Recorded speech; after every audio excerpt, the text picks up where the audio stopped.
Шайтанның қоғамда адастыру үшін қолданылатын көптеген құралдары бар, және олардың ең тиімділерінің бірі сиқыр. Сиқыр бұл әлемде бар нәрсе, және адамдар оны тәжірибе жүзінде қолданады. Оның бір түрі көз арқылы әсер ету, көзді арбау, теледидар, қойылым және көрініс арқылы жүзеге асырады. Голливуд сөзі қайдан шықты? Голливуд деген сөз қызықты, өйткені ол Холливуд, қасиетті ағаш деген мағынадан шыққан. Бұл ағаш ежелгі дәуірде пұтқа табынушылардың сиқырлы таяқшалардан жасалған материал еді. Бұл таяқшалар сиқыршыларға адамдарға трансқа түсіріп, оларды басқаруға мүмкіндік береді деп сенген. Бұл жай ғана символика емес. Голливуд шынымен де адамдарды трансқа түсіреді. ақш-та оны армандар фабрикасы деп те айтады.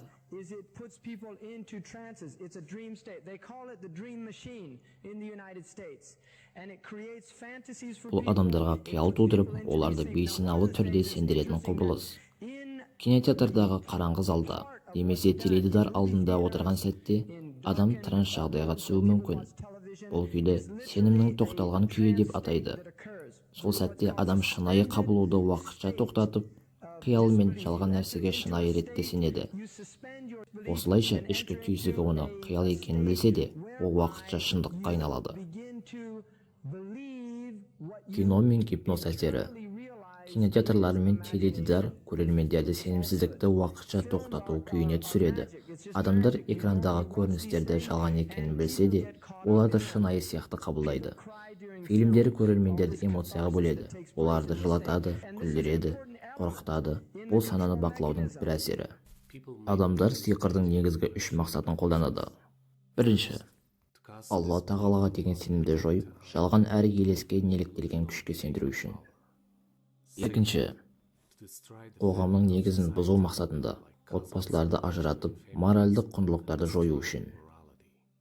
Үшінші, адамдарды әлсіз күйге түсіріп, олардың кейде жындардың ықпалына ұшырауына, яғни жындар арқылы бақылауға алуына жол ашу. Бұл үш мақсат осы зұлымдық индустриясының артында тұрғандардың басты мүдделері. Олар әлсіз, оқшауланған адамдардан құралған зайырлы қоғам құруға ұмтылады. Бұл адамдардың өмір солардың ықпалымен басқарылып, үнемі шынайы емес нәрсені шын деп сендіруге бағытталған үгіт-насихат. Корпоративті элита адамдарының өте аз саннан тұратын шағын топ. Олар көп адам емес, және олардың нақты әрі өте ықпалды жоспарлары бар екені сөзсіз. Ібіліс пен оның әскері медианың және визуалды бейнелердің адамдар психикасына әсер ету күшін жақсы түсінеді. Олар фильмнің бірнеше кітаптан гөрі өз хабарламаларын жеткізудің әлдеқайда тиімді екенін мойындайды. Визуалды медиа арқылы біз бүкіл хабарламаны бірден қабылдаймыз. Себебі бізге егжей-тегжей мән беру қажеті жоқ. Ол хабарламаның бір бөлігі біздің санамызға тікелей жетсе, тағы бір бөлігі бейсанаға кіріп кетеді. Осыны біле отырып, олар түрлі әдістерді, соның ішінде символизмді қолдана отырып, біздің бейсанамызға мұқият ойластырылған хабарламаны жеткізеді. Жасырын хабарламалар.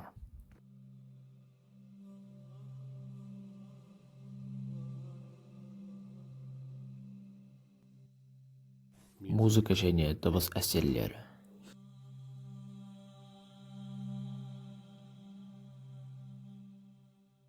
Кейіпкер архетиптері.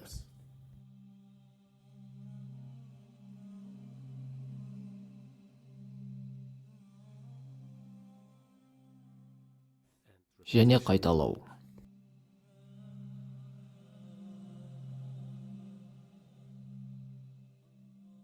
Бұл әдістерді қолдану арқылы фильмдер көрермендердің ойларын, сезімдерін және мінез-құлықтарын олардың саналы түрде байқамайтын деңгейде әсер етуге қабілетті. Бұл жаңа әлемдік тәртіпке әскери аспектіден бөлек, жындардың, олардың армияларының немесе құлдарының жүргізетін үгіт-насихат соғысы да бар.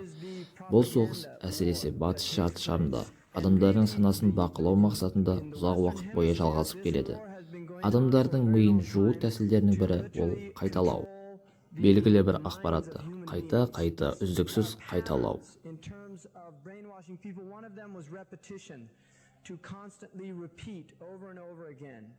Бұл қайталау тәсілдерін корпоративтік әлемде игеріп алды. Мысалы, жарнамалардың жырлары мен ұрандар адамдардың есінде қалатындай жасалды. Жарнаманың осындай үздіксіз қайталануы адамдардың үнемі белгілі бір өнімді немесе идеяны еске түсіре отырып алуға мәжбүрлейді. Жиі қолданылатын тәсілдер рифмалар, ырғақтық жинглдер мен белгілі бір бейнелер. Сонымен қатар, кейбір зерттеулерде порнография көрудің адам миына тигізетін неврологиялық әсері туралы деректер келтірілген. Олар өте қорқынышты нәтижені көрсетті. Өкінішке қарай мұндай зерттеулер ақш-тың ірі университетінде көрсетілген. Мен Еуропада жүргізілген зерттеулер туралы білмеймін, бірақ Стэнфорд университетінде жүргізілген зерттеулер адамның порнография көруінің қорқынышты нәтижелерін анықтады. Бұл тек мінез-құлыққа ғана емес, сонымен қатар когнитивті диссонансқа, ақыл-ойдағы қайшылық және адамның ішкі тұрақтылығын сақтау үшін қажет көзқарастық өзгерістерге де әсер етеді. Бұл тұрақты сезімдік шабуылдан кейін өзіндік сананы сақтап қалу қиынға соғады. Бұл процестің бір бөлігі ретінде Голливудта маңызды рөл атқарады. Әсіресе ақш-та саясат пен медиа арасындағы тығыз байланыс орнатылғанын байқауға болады. Саясаткерлер мен медиа саласының өкілдері бір-біріне ісіне терең араласып, өздері тығыз байланыста жұмыс істейді. Голливуд бұл қарапайым ойын-сауықтан әлдеқайда асып түсетін қуатты әрі құпия ұйым. Ол белгілі бір элиталық топтың мүддесіне сәйкес келетін бірнеше күн тәртібін жүйелі түрде алға жылжытуда.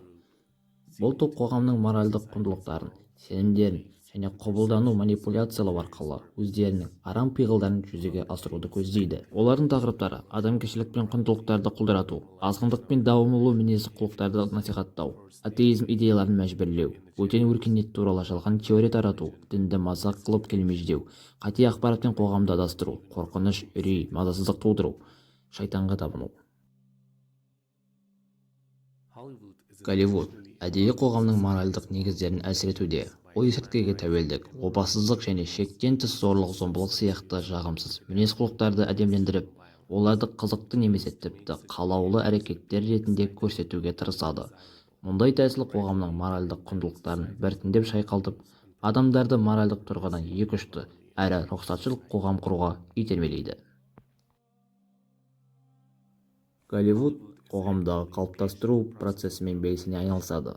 Бұрын дауыл немесе қолайсыз деп саналатын идеялар мен мінез-құлықтар біртіндеп қалыпты нәрсе ретінде қабылданатыны көрініп тұр. Бұл үрдіс аудиторияны осы тақырыптарға үнемі ұшырату арқылы жүзеге асады.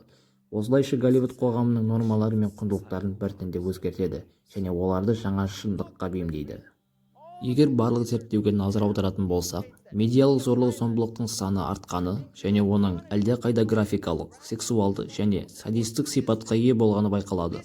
Бұл үрдісті байқау үшін 1940-30 немесе 50 жылдардағы фильмдерді қарасаңыз жеткілікті. Зорлық-зомбылық топтары баяу, бірақ тұрақты түрде енгізілгенін көресіз.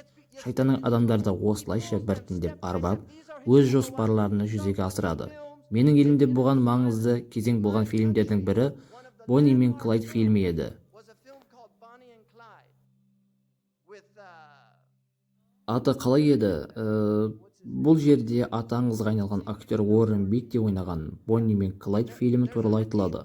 Сол фильм Америка кинематографиясының маңызды өзгерістер әкелген сәттердің бірі болды. Бұған дейін кинода ашық зорлық-зомбылық көрсетуге шектеулер болатын. Алайда бұл фильмнен кейін қанды көріністер мен қорқынышты сахналарға рұқсат беріліп, көрермендерге графикалық зорлық көрсету үрдісі қалыптаса бастады.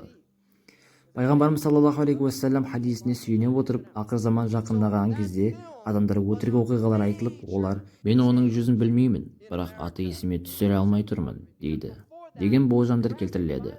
Бұл қазіргі замандағы актерлер туралы қызықты феноменге ұқсайды. Адамдар олардың бет-әлпетін таныса да, есімдерін есте сақтай алмайды. Сол себепті беттерін білесіз, бірақ аттарын білмейсіз. Шайтанның адамдарды бұзуда қолданылатын ең қуатты құралдарының бірі зорлық пен азғындықты насихаттау. Бұл адам санасына терең әсер етіп, жүректерін бұзуына әкеледі. Сондықтан бұл әдістер саналы түрде қолданылады деген тұжырым жасалады.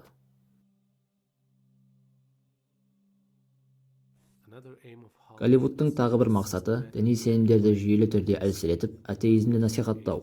Бұл мақсатқа діни кейіпкерлерді теріс қырынан көрсету және секулярлық немесе атеистік тұлғаларды жағымды бейнелеу арқылы қол жеткізу. Осындай тәсілдер арқылы Голливуд қоғамды діни сенімдерді тастап, секуляризмді қабылдауға итермелейді. Бұл жаһанды элитаның мүдделеріне сәйкес келеді. Мен мұсылмандар осы жүйенің ең үлкен тосқауылы деп айтқанымда, бұл адамдар исламның ықтимал қауіпін мойындағанын айтқым келген еді. Картердің президенттік кезеңінде ұлттық қауіпсіздік бойынша кеңесші болған Бжезинскийдің «Бақылаудан тыс» атты кітабында қазіргі әлемнің жағдайын талдай отырып, исламның әлеуметіне ерекше назар аударды. Ол бұл кітапта былай деді: қазіргі кезде идеялар саласында адам қоғамдарында жаппай қозғалыс пен жаңғырулар ықпал ете алатын жалғыз күш ислам.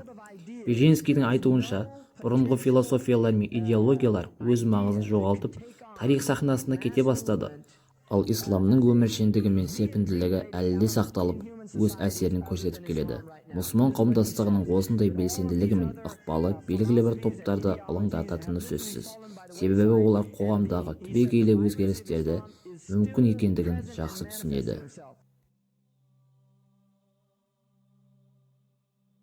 Голливуд жиі түрде діни сенімдерді, әсіресе христиандық пен исламды мазақ қылып кемсітіп отырады.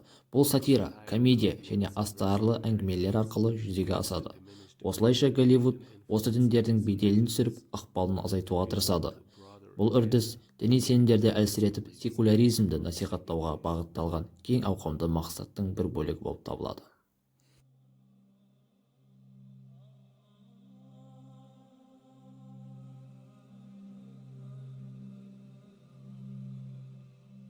My Twitter bio literally reads, proud Muslim lesbian. Олар қоғамды болашақта болуы мүмкін бөгде ғаламшарларға қатысты ашулы немесе алдау әрекетіне дайындауда. Голливуд бұқаралық ақпарат құралдарын бөтен ғаламшарлық тақырыбында мазмұнмен толтырып, қоғамды осы идеяға бейім етіп, бөтен өмірге деген қабылуды арттыруда. Осы арқылы олар Құдайдың бар екендігін жасыруға тырысады.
Голливудтың ең зұлым ниеттерінің бірі жасырын түрде сайтаншылдықты насихаттау.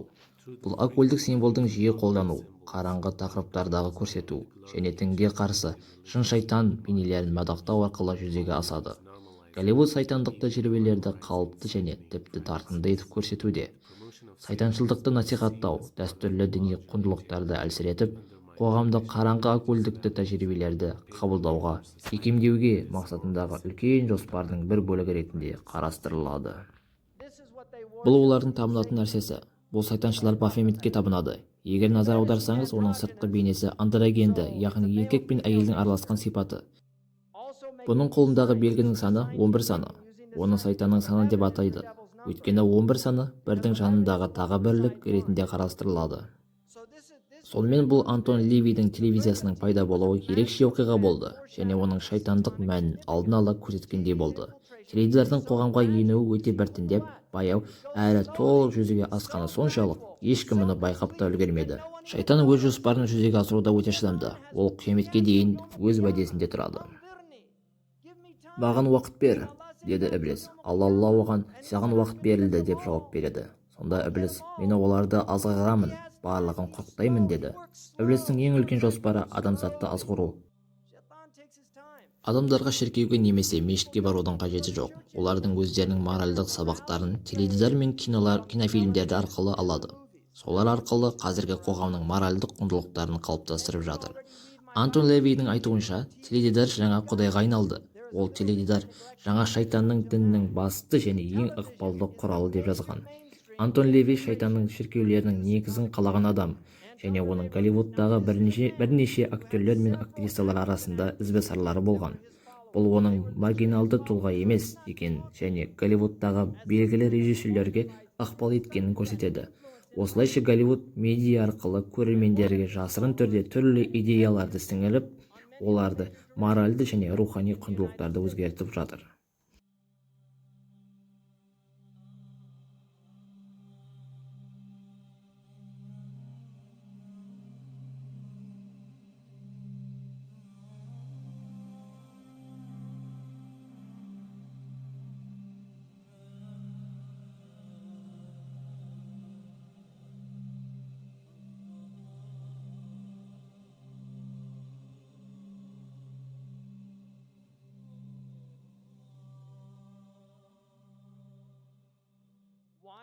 Неліктен өнер жұлдыздары арасында бір көзге қатысты символика жиі кездеседі?